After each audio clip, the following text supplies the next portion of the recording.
What if the life you worked hard to build wasn't the life you were meant to live? There are moments in life when success asks a question, not loudly, not angrily, just quietly. Is this all you were meant to do? For Daniel Adebayo, that question arrived on an ordinary Tuesday morning inside a glass-walled hospital office, 12 floors above a city that never slept.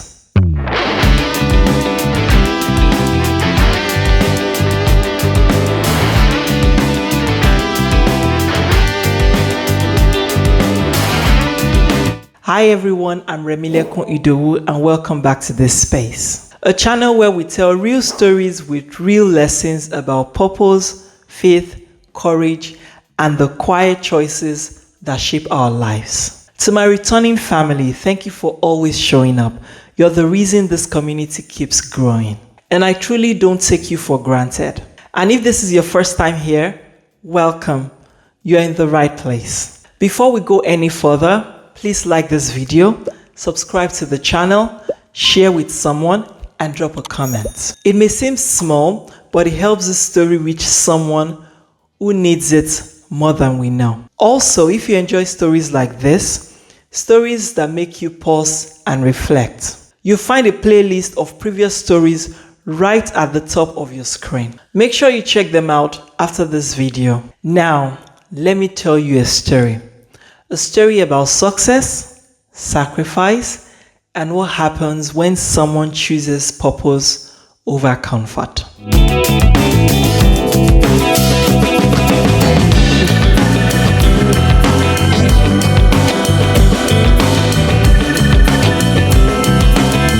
Dr. Daniel Adebayo had everything.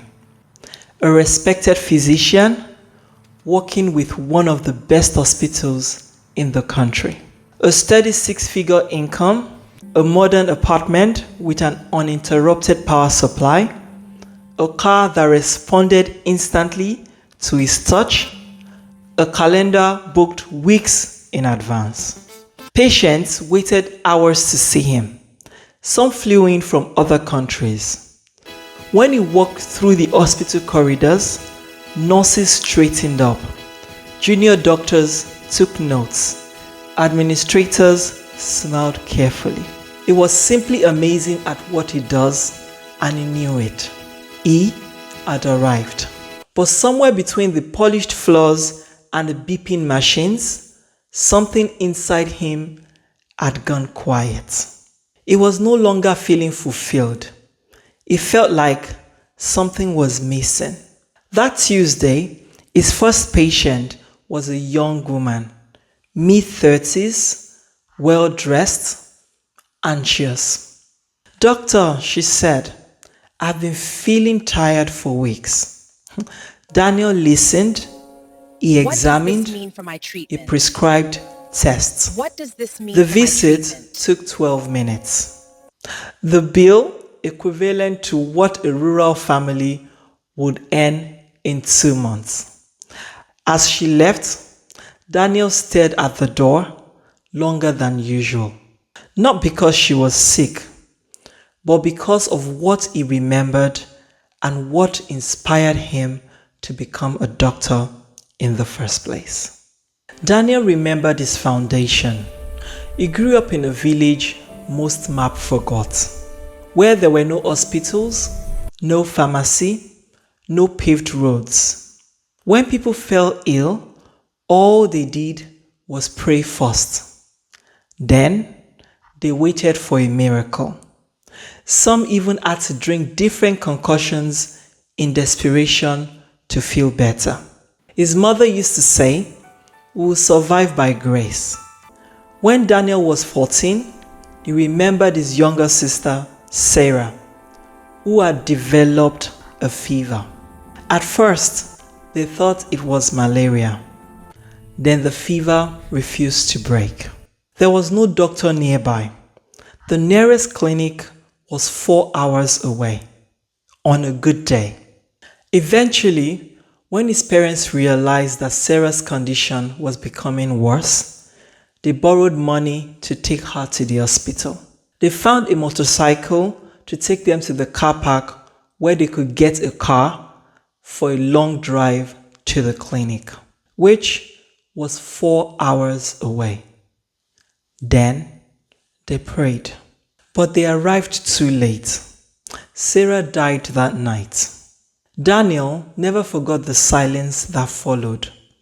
Not loud grief, just the heavy absence of a child who should have lived.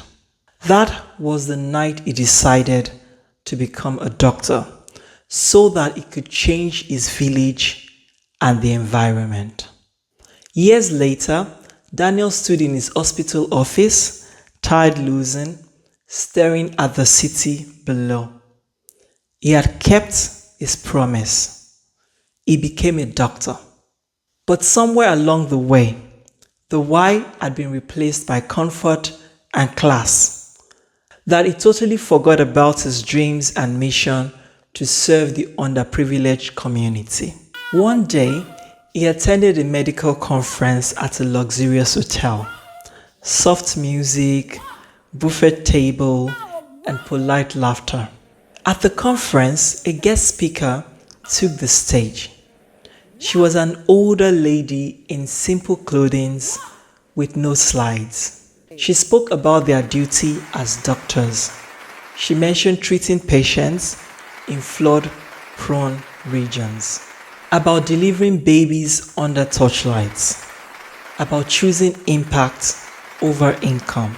At the end, she said one sentence that cut through the room. Medicine is not just a profession, it is a responsibility. Daniel did not clap immediately because something inside of him had just woken up, something that had been missing for some time, and he knew instantly what the missing piece was. 3 weeks later, Daniel did something that shocked everyone. He resigned. Colleagues thought he was joking. "You're throwing away your career?" one said. "You'll regret this," another one warned. "You worked too hard for this," his mother said softly. "Why now?" Daniel had no dramatic speech, just a simple answer. "I want to go where doctors are not waiting." The village of Kachia sat beyond cracked roads and unreliable bridges. No hospitals, one abandoned clinic building, no electricity. With a leaking roof, the walls of the clinic were cracked. The floor smelled of dust and history.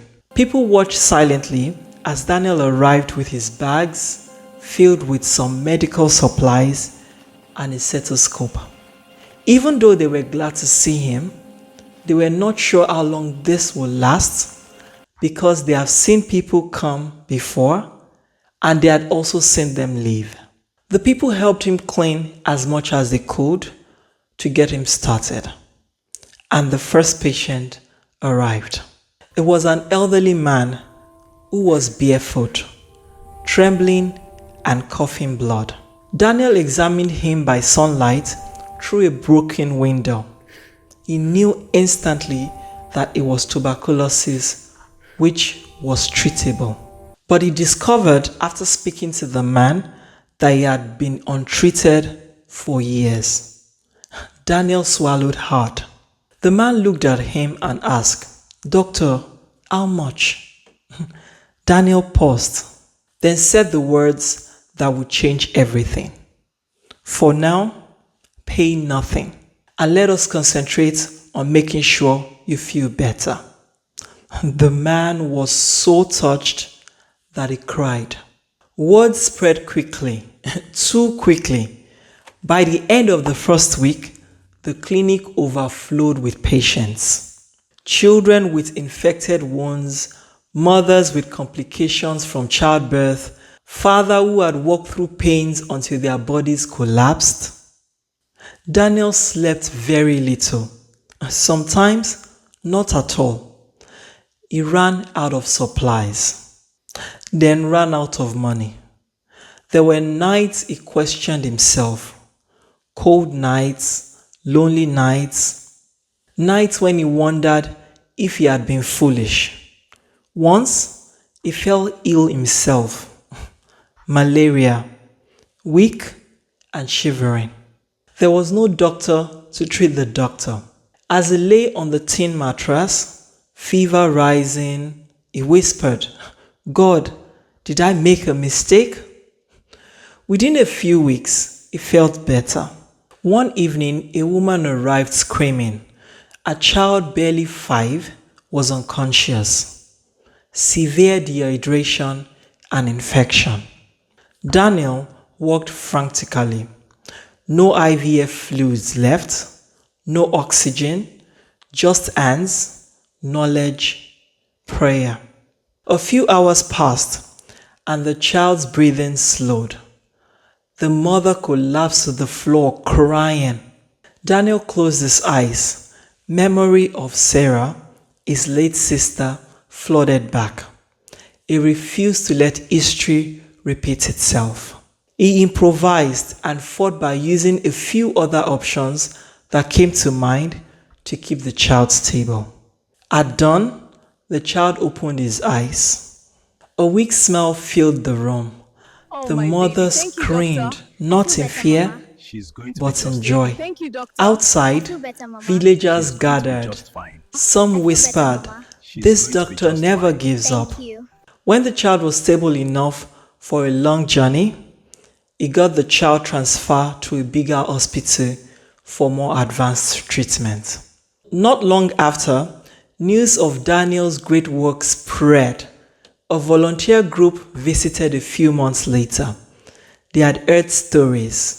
A doctor who charged nothing. A clinic that refused to close. A man who treated everyone the same.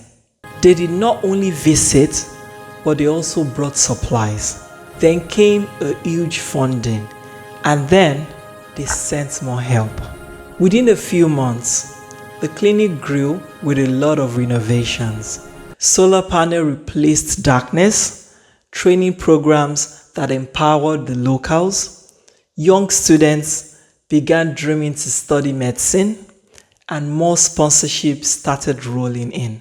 However, Daniel never became rich, but he was fulfilled and he had become known, not for his title as a doctor, but for his presence and never giving up. Years later, Daniel stood where he once stood as a child, near a grave, Sarah's grave. He placed flowers gently. "I couldn't save you," he whispered, "but because of you, many others live." Behind him, children laughed, the clinic bell rang, patients waited, and life continued. Not everyone is called to leave everything behind, but everyone is called to use something that they have at their fingertips to make an impact. Your profession is not just how you earn, it is how you serve. It could be a teacher who refuses to give up on a child who does not have many advantages. A doctor who chooses compassion over comfort. A leader who uses power to protect the weak. Or even a tailor who often sews to clothe children in an orphanage. The world does not change because of positions. It changes because of the people who choose purpose over ease. And sometimes, the greatest success is not what you gain, but who you refuse to abandon. If the story touched you, even just a little, please don't keep it to yourself. Like the video, subscribe to the channel, and share with someone who may be questioning their path right now. And comment below. I would love to know what part of the story stayed with you. As you step into this week, I want to leave you with this encouragement. You don't need to abandon everything to make an impact, but you do need to be intentional with what's already in your hands. Your profession, your skill, your kindness, none of it is an accident. Use what you have, serve where you are, and trust that purpose always finds those who choose it. I am Remilekun Idowu. Have a strong and meaningful week ahead, and I'll see you next week with another powerful story. Stay wise.